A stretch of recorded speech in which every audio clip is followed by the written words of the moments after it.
entitled SIL Goes No Contact Over $10. Buckle up, because I've been holding this long story in for a long time. And when I tell you this is a hot mess, this is a hot, steaming, bubbling mess of a mess. My sister-in-law SIL has cut all ties with me and hubby, telling us that she wants nothing to do with us ever again because their mother Mill asked her for $10, and we had the audacity to side with Mill when SIL refused. Sounds petty? It is. Sounds simple? Not exactly. Edit. For context, this story doesn't occur in the US. This is all happening in the Caribbean. So for those confused by the use of the term mummy, which I think is such a cute cultural debate so far here, it's totally normal for grown adults to call their parents mummy and daddy out of respect. It's also the reason for certain healthcare, car, and labor oddities. A lot of us in my country still haven't recovered from the pandemic because the tourism industry is only just reopening in full force. And that's the industry on which 70% of the working population relies. Hubby has 3 siblings. Brother #1 Bill 1 will watch you drown to save some rope. Brother #2 Bill 2 is the sweetest, but a bit naive. And SIL. Oh boy, I don't have anything to compare her to, but I think the title should hint at how bad she is. FYI, SIL is the baby of the family and the only girl. She was rotten before their parents split up, and things only got worse once the separation became permanent. SIL would play parent against parent and throw her brothers under the bus regularly. Hubby and I watched SIL's behavior get more and more toxic as she grew into an adult, but there was no talking to Mill or Phil. Both parents felt guilty about the fact that, of the siblings, SIL was the one to grow up in the broken home, so they excused every tantrum, every snarky remark, and every selfish act. Once, when she was 12, SIL stole a pair of my SXY pants from the dryer hubby, and I lived in the same duplex as Mill for a while. I actually thought the pants had been sacrificed to the dryer, instead of a sock that cycled. That was until a month later. I saw SIL throw the pants into our kitchen through the open back door. When I went over to their apartment to ask SIL why she stole the pants, Mill got upset at me and told hubby to make me apologize to SIL for accusing her of something I saw her do with my own eyes. She had the family wrapped around her little finger. Fast forward to 2020. All the siblings were in their early to late 20s. Bill 1, Bill 2, and SIL decided to remain living with Mill because she only had them pay $200 each a month for rent, utilities, and groceries. Mill still felt guilty about breaking up the family, so she sacrificed her freedom and needed to take responsibility for more than half the monthly expenses while her kids partied the land down. I mean, they literally partied the land down. One summer, Mill couldn't even afford shoes for work, but SIL went on a week's vacation abroad. But something else happened in 2020, right? Enter the pandemic. Mill was laid off permanently from her job, so she looked to her adult children for financial support until she could find a new job. I emphasize adult because at some point in our lives, children will have to help their parents. We just had to start a bit earlier, but it wasn't going to be for the rest of Mill's life just yet. The 4 siblings just had to hold down the fort until Mill found a new job. Simple. Well, Bill 1 wasn't pleased, but he's reasonable once you get him to sit down and listen to sense. Bill 2 rolled with the punches. SIL, however, after 5 months, she moved out to live with her boyfriend without warning. All SIL said as she packed her things was, "I'm too young to take care of you, mummy. I have my own life to live." Never mind that her Bill 1, Bill 2, and husband were all chipping in equally. Apparently, SIL had been carrying the load all by herself, and she'd just had enough.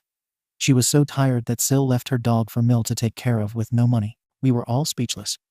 Not only had SIL been living with Mill for almost 2 years, paying practically nothing, but Mill called in a favor with a friend to get SIL a job right out of high school. SIL didn't even have to apply. What's worse, Mill, with the help of me and hubby, bought SIL a car with no expectation of ever being repaid, and you better believe SIL never offered to pay us back either. Without Mill's help, SIL would have had nothing, but SIL left Mill up SHT Creek without a paddle, and Mill lost her apartment. While hubby and his family have learned to take SIL's abuse with a stethoscope and an eye roll, her boyfriend was no such sucker. SIL's boyfriend dumped her after a year, the saint. I'm surprised he held on that long, and told SIL to scram. And guess who she came bawling back to? Mill. And guess who took her in without a peep? Mill. I was disgusted. Because SIL had abandoned the family, Bill 1 had moved in with his girlfriend, and Bill 2 had been forced to find an apartment and take Mill in. Yet there she was, sleeping on Bill 2's couch. But I'm only the dill. I can't tell a mother how to handle her child. I tell my husband my thoughts, of course, but he's such a softie. He and Mill helped SIL find her own apartment since Bill 2 couldn't accommodate SIL long term. And when she gets evicted after a year for being a brat to her landlord all the time, Mill and hubby help SIL find another apartment. I even gave SIL $700 from my personal savings so that she could pay the deposit at the place. Now we're finally getting to the real story. So, we loaned SIL the $700 in the summer of 2022 with the expectation that she would pay me back at least $100 a month. The operative word is expectation. But the reality was that SIL didn't pay us back at all. Every month, she had an excuse for hubby as to why she couldn't pay us the increments. Oh, I had to buy a new battery for my car. Oh, I had to go to the doctor, and it was so expensive. Oh, I had to buy a new battery for my car. Wait, didn't I say that one about the battery already? Yep, SIL actually used that excuse twice. I had already resigned myself to the cold reality that I'd never get that $700 back. We're not well off by any means, hubby and I, but we're not stingy. If the family needs help, we help, but rarely do we receive any thanks or compensation. I've grown used to it, so when SIL slunked on paying us back, I didn't make a fuss. Yes, I knew she was splurging money on Shane every week and $20 lunches every day that she would flaunt in front of Mill, who was still without a job 2 years later because the economy got so bad. But what could I do? I was more upset that SIL would actually leave work every day to eat her $20 sushi bento box at Mill's place without ever offering Mill a bite, let alone a plate. But this is how the $10 debacle started. Mill was still living with Bill too, and Bill too was getting tired. See, even though the three brothers were equally supportive of Mill until she got her life together again, Bill too had to live with her. That meant his social and romantic life had come to a halt. Not to mention, he was responsible for Mill's pets and SIL's dog. Bill too had the added pressure of paying for extra utility use and the responsibility of transporting Mill and the pets around. Notice I never said anything about SIL helping out. Well, that's because, in SIL's mind, she provided a different kind of support. Every purple moon, SIL would let Mill crash on her couch. No, she didn't let Mill live with her. She'd essentially invite Mill over for a sleepover every once in a while. Then the next day, SIL would ship Mill back to Bill 2's place. Never mind that Bill 2 was already taking care of SIL's dog. Never mind that Bill 2 already supported Mill financially and kept a roof over Mill's head. But the sad thing is that Mill adored her sleepovers with SIL. She looked forward to the mother-daughter time, even though we all knew that time was spent at home on the couch watching Netflix. Bill too wasn't pleased with the favoritism. Anyway, Mill was at SIL's apartment for one of the rare sleepovers, and she was strapped for cash. She needed toothpaste and dog food for the critters. So, Mill asked SIL for $10. Hubby and I found out because, half an hour later, Hubby got this phone call. SIL. Hubby, something's got to be given to Mummy. Hubby. What? Is Mummy being stubborn about something? SIL. No. I just can't deal with her asking for money anymore. Hubby. Okay, first of all, that's not what that expression means. Secondly, what do you mean? You don't support Mummy financially. We boys do. SIL. Excuse me? I do a lot for Mummy, okay? Hubby. Okay, whatever you say. What happened? SIL proceeds to tell Hubby about the $10 request. He puts his phone on speaker so that I can hear this utter rubbish. SIL. Honestly, Hubby, I'm done. I can't deal with this anymore. Mummy's going to break me. Hubby. Really, SIL? $10 is going to break you. SIL doesn't take too kindly to this retort, so she proceeds to list the following excuses as to why she doesn't have $10 to give to Mill, followed by Hubby's rejoinders. SIL. I have a car loan to pay. Hubby. No, you don't. We helped Mummy buy the car for you in full. SIL. I have car insurance to pay each month. Hubby. Since when does anyone pay car insurance monthly? That's an annual fee. SIL. Well, I have utilities to pay. Hubby. No, you don't. Your rent is all inclusive. SIL. Not Netflix. I had to pay my Netflix bill, you know. You had to pay for Netflix. Are you effing serious? That's your excuse. At this point, Hubby has had enough, but he knows SIL by now. If he rails on her like he wants to, she'll shut down. So, being a good big brother, he offers advice instead. Hubby. Okay, sir. It seems like you're having trouble budgeting your money. Mill isn't wrong for asking for $10. SIL. But I need gas in my car. Hubby. Listen, I get it. You don't have $10 rolls eyes, but the issue is that you never seem to have money when the family needs you. But you seem to be able to find money for frivolous things like bento box lunches and Shane orders. SIL. What I do with my effing money is my effing business. Hubby. Calm down. I'm just saying that you need to manage your money better. So, how much is your weekly salary? Silence. Hubby repeats the question. SIL finally answers very, very quietly, like 4 something. Hubby. You mean like $450? SIL. Yes. Hubby pulls out the old Excel budget file we've been using for years. He sets up a budget for SIL. Then he asks her how much money she has left for the coming week. SIL. Not enough to give Mummy $10. Hubby. Please stop being belligerent. And this was the straw that broke SIL's back. SIL pops off. She won't stand for this treatment. Hubby has no right to make SIL feel bad for not giving Mill $10. If SIL says she doesn't have $10, she doesn't have $10. Why is everyone always so mean to her? Why is everyone always attacking SIL? After all SIL does for Mill, no one respects her. SIL, let's let Mill sleep on her couch. SIL, let's use her Netflix. Hubby. Oh bravo. You let Mummy sleep on your couch and soak up the internet your landlord pays for. Thanks to you, Mummy doesn't have to sleep on the street tonight. SIL. You know what? Maybe she effing should. I'm not the mother. I have my own money and my own life to live. If I want to buy effing sushi every day for lunch, I should be able to. Hubby. Yeah, you can afford to eat sushi every day. But you haven't paid OP back a single cent of the $700 she loaned you in the summer for the roof over your head. SIL. You know what? F you, FOP, and F Mummy. I'm done with this family. Then she hangs up. Within 2 minutes, I got a notification from my bank. Remember how SIL had so many expenses and couldn't afford to pay us back that $700? Remember how she had so many bills that month that she couldn't give Mill $10? Well, rasclat, SIL sent me the full $700. She had it the entire time. She'd simply decided for months that she wasn't going to rush to pay it back. Hell, she probably thought she'd never pay it back at all. But that's not the worst of it. Mill calls. She wants to know what happened. SIL called her minutes before to tell Mill that she'd transferred $50 into Mill's account. And that would be the last $50 Mill was ever going to get from SIL. SIL then told Mill to have a nice life and to never contact her again. By damn, of course, hubby is furious. The scheming brat had been cheating all of us. She'd taken the entire family for a ride. He tries to call SIL to reprimand her for being so evil to Mill. But guess what? SIL has blocked hubby everywhere. Mill and hubby talk about the situation. After all this, hubby is still concerned about SIL's well-being.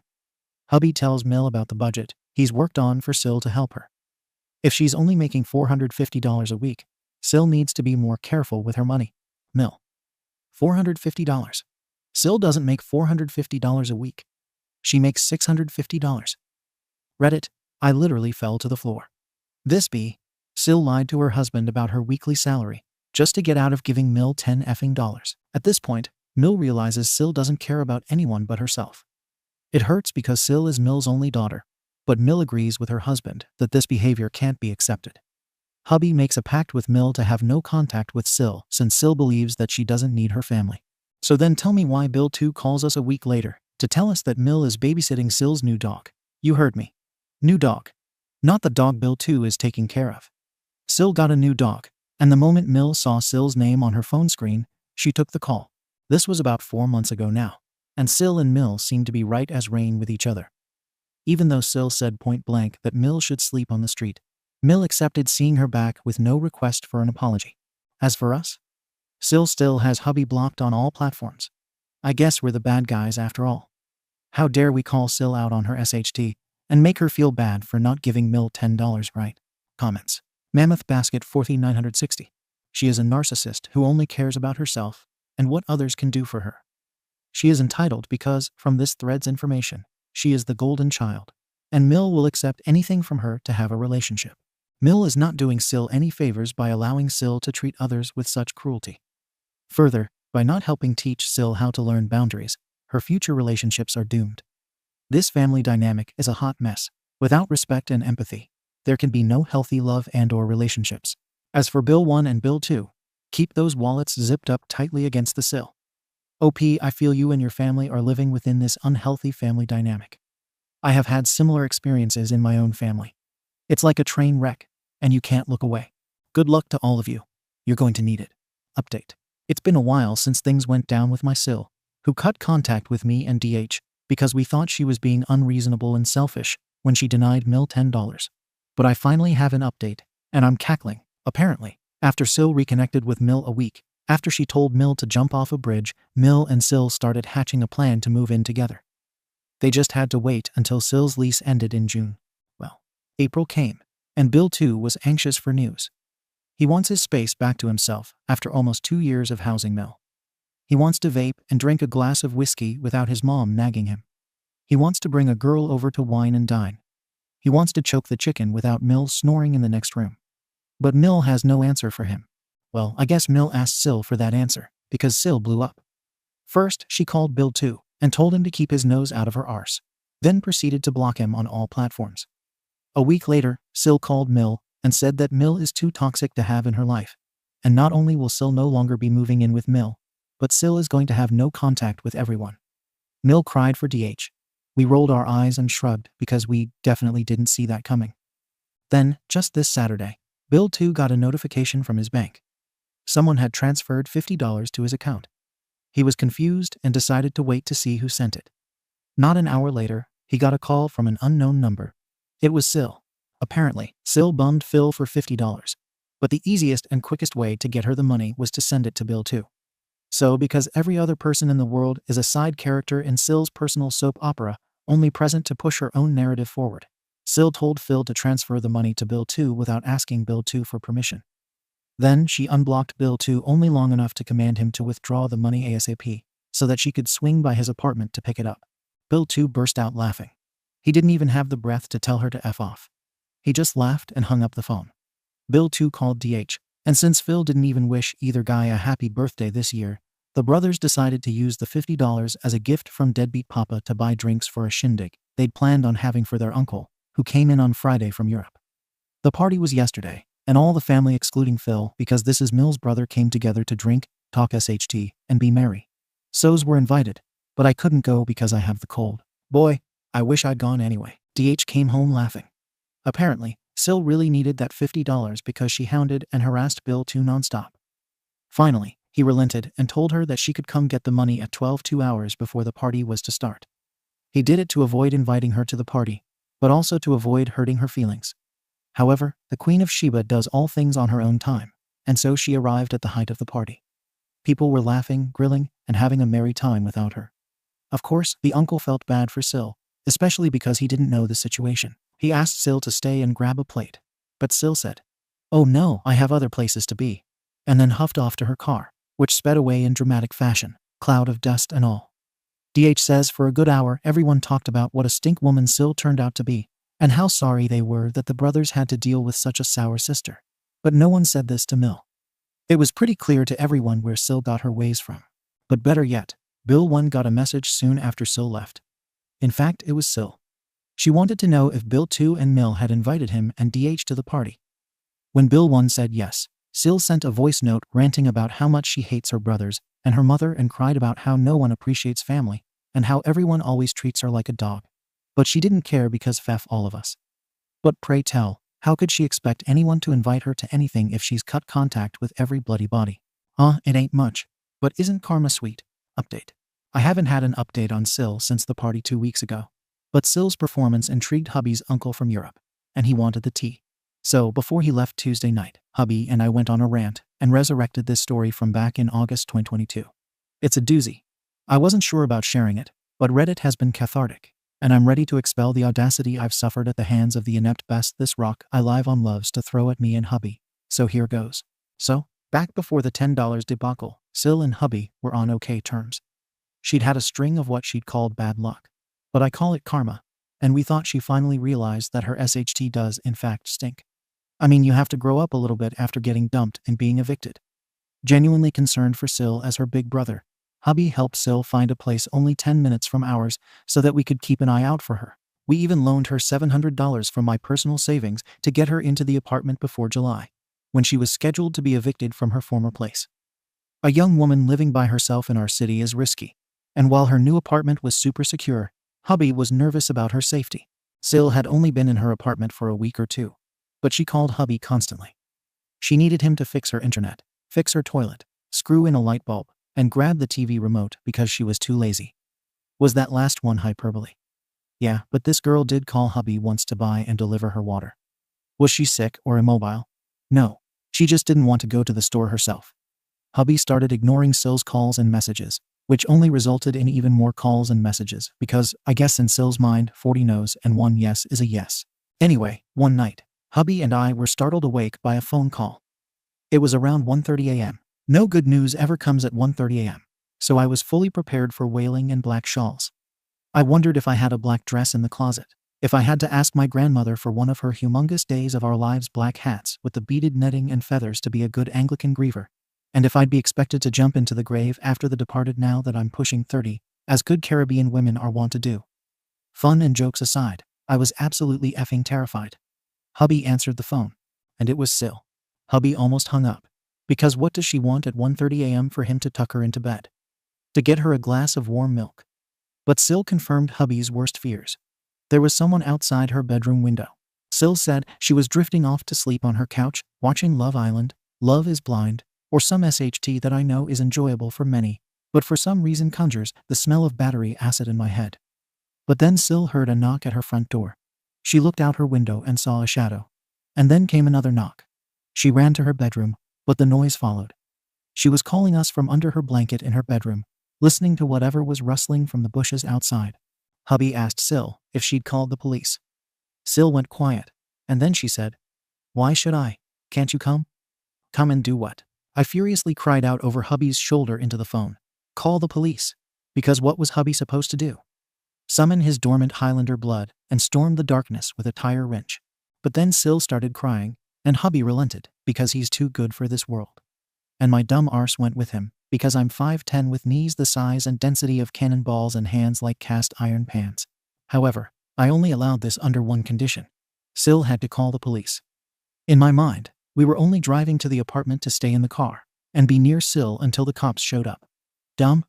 Yes, but sometimes we do dumb things for the people we love. So we got to the apartment, which is a small duplex adjacent to the landlord's home. Hubby called SIL to tell her we were in the car outside. She told us to come inside, which meant crossing about 20 yards of open night. Hubby said no. He wasn't going to drag me out into the night with a possible intruder in the yard. SIL told him to leave me in the car then. Hold the F up and take several seats. Hubby stared at the phone like it was roadkill guts on a steamy July afternoon. That definitely wasn't going to happen. We would wait for the police. Had she gotten a hold of them since hubby had last spoken to her? Silence. Well, what? Did the shadow or God come inside and swipe your tongue? No. SIL said she tried to call the police, but no one had answered. I looked at hubby. Hubby looked at me. SIL was trying to sell us goat SHT, and we weren't buying. Hubby insisted that SIL try again. Literally half a minute after he hung up, SIL called back. No one answered, she claimed. Hubby was seething. How could anyone answer? The phone probably only hiccuped on the cop's side. Did she really think she'd get a response in less than 30 seconds? SIL got defensive and said it didn't make any sense to call the police because she knew they'd never come. I'd had enough. I called the police myself. And guess what, y'all? They answered on the second ring. I gave the police the details SIL had given me, and they promised someone would be right over. Apparently, there had been a burglary on SIL's street already that week. SIL cried even harder when hubby called her and told her. Then SIL told hubby that he needed to walk around her apartment at 1:32 a.m. to see if the would-be burglar was still there. I was kidding about the tire wrench. So, yeah, no. Hubby is, of course, a tall, strapping, barrel-chested man with hair like fire, and a chin at which Gaston himself would weep in envy. But hubby was not going to walk around a dark yard at 2 a.m. with a supposed villain in the bush. Either hubby, or I must have spotted the landlord's storm lights, which were off but pointing in the direction of SIL's apartment. Hubby reasoned that if the landlord turned on the lights, they would shine directly into the dark area in SIL's backyard, which would at least scare off any intruders. No. SIL said she couldn't call her landlord at 2 a.m. She might wake the woman up, and that would be so rude. Y'all, then what are we effing bats? Why didn't she think it was rude to call us? When people talk about the breaking point, I wonder if they feel it. I wonder if it feels like a splinter, and then a crack of searing heat. That's what I felt when this entitled brat said that she called hubby because she thought hubby would come to scare the invader away for her. With what, SIL? With what? Some PVC pipe? The grill from the car hood? Maybe my umbrella. What if the intruder had a gun? Y'all. SIL told hubby to stop being a pussycat and just walk around the apartment already. And that's when we left. SIL called us a couple dozen times on our way home. Hubby finally returned her calls after a pause in the deluge, thinking Ghostface must have finally silenced her. Unfortunately, no. She'd gotten sorted out, so we no longer served a purpose in her personal soap opera. The police had come, which woke up the landlord. The cops didn't find any evidence of an intruder, But they did determine that the front gate had been compromised at some point, and they told the landlord to fix it ASAP. Oh, and they also determined that the tenant in the apartment right next to SIL's had a visit from her sneaky link that night. He might have knocked on the wrong door at first. SIL was furious with me for calling the police because I made her look like a fool in front of her landlord. I'd wasted the cops' time, and now SIL's landlord thought she was high maintenance. If only hubby had left me home and just looked around the yard for SIL like she'd asked him to. So, SIL fully intended to send hubby into the darkness that night to face a predator she dared not face herself. She knew that an intruder would more than likely carry a knife or a gun, but she'd have sacrificed my husband, her brother, just so she wouldn't have to expend the energy to call the police or her landlord. Suffice to say, it's been a lovely 6 months since SIL cut us off. We're enjoying her absence immensely, so much so that we're making this thing permanent. TLDR. SIL calls hubby at 2 a.m. when she thinks someone is trying to break into her apartment. Instead of calling the police, she forces hubby to drive out to her place and then demands he confront the criminal himself, because F him, I guess. Update. SIL saga. Hey, everyone. I haven't been on Reddit as much because the last few months have been insane. But I have updates and good ones regarding the SIL saga. 1. It has officially been 9 months since hubby and I last spoke to SIL, which was when she blocked him after he told her she was an arsehole for not lending their mother $10. It has been amazingly quiet and drama-free. 2. Mill has found a great job and started legitimate therapy. Her whole life has turned around, and she has her own apartment and car again, and even friends. 3. Mill and Phil finally finalized their divorce, and Phil seems to have gotten SIL in the split. Mill has little to no contact with SIL other than monthly check-ins via text. It's not what Mill wanted, but her therapist says it's for the best until SIL figures her SHT out. 4. Bill too has his space back to himself, and he's thriving in a better job. 5. Hubby has finally learned to distance himself from his family's problems, so we've been enjoying the peace. I may return with some of the drama that we've witnessed secondhand, but that drama does not affect us, nor are we personally investing our time or emotions in it. They're just karmically hilarious. Update. 12 days later. Listen, karma is sweet. It's sweeter than a triple chocolate cake with a side of ice cream. And today's batch of karma is diabetes-inducing. SIL has returned, and she wants to move in with the very mother she scorned last November. For those of you keeping up, you know that in November of last year, SIL and dearest hubby had a falling out. SIL went out of contact with us because she didn't want to give her mother $10. SIL also went out of contact with the rest of her siblings and her own mother. Eventually, she reopened communication with Mill and Bill too, but she never unblocked hubby. That's fine. Life is easier without her. Her selfishness and bad money management were more burdensome than her company was worth. On a good day, I'd rather cuddle a man-sized porcupine with halitosis than speak with her. But life has been good for Mill since November 2022. She finally got divorced from my tween DC kid Phil. She found a great therapist, landed a good job that she enjoys, and made some friends. In June, Mill found herself a good apartment for herself and the dogs. Mill has been doing so well that she just recently bought herself a car. My girl has even re-entered the dating pool. She has a date on Saturday. In my country, we have a saying that you're probably familiar with. They don't love me. They only know me when they need me. If you ever had any doubts about the legitimacy of that adage, let me introduce to you my effing SIL. This Thursday, Bill 2 pulled me aside at Mill's new place to tell me a funny story. Bill 2 got a call from SIL. Below is a dramatization of that phone call. Bill 2. So you unblocked me. What do you want? SIL. Talk to mummy for me, eh? She is stinking right now. Bill 2. Talk to her about what? SIL. I need to move in with her. Things are tough, and I need some time to catch myself. But mummy said no. So apparently, when SIL saw Mill's new apartment, which she did not help Mill move into, she realized that she had something to gain. From what she told Bill 2, SIL can no longer afford her rent. She's behind on bills and can barely afford to take care of her new dog. Yes, SIL took several vacations over the last 2 years, and yes, she did just come back from one such trip. But those vacations were necessary for her mental and emotional well-being.